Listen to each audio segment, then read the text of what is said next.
مستمر يعني مستفز بصراحة. هو إحنا ليه بنجيب مهندس يعمل لنا تصميم؟ التصميم ناس كتير أوي بتسأل كده، ليه يعمل لنا تصميم؟ ليه يعمل لنا ديكور؟ ليه ينفذ؟ ما إحنا أهالينا طول عمرهم ما كانوش بيعملوا كده، ولا شُفنا في أهالينا إن هُم بيستخدموا مهندس. بنجيب عمو السباك يعمل سباكة، عمو الكهربا يعمل كهربا. هارُد عليك إجابة مختصرة ويمكن إجابتها في كل الكورسات اللي إحنا بندّيها. على أيامهم ما كانش في إنترنت، على أيامهم ما كانش في مترو، على أيامهم ما كانش في رفاهية، ما كانش في تلفزيونات، فاشمعنى عند المهندس هو واقفة؟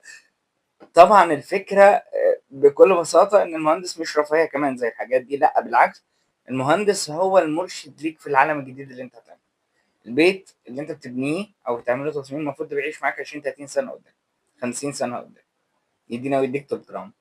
فالمهندس هو المرشد ليك عشان تعيش حياة مستقرة وحلوة وكويسة لكن عدم وجود المهندس معناه إن حضرتك رايح في داهية يعني عايش في بيت على خبرة الصنايعية مش على خبرة مهندس مُلِم بكل شغله.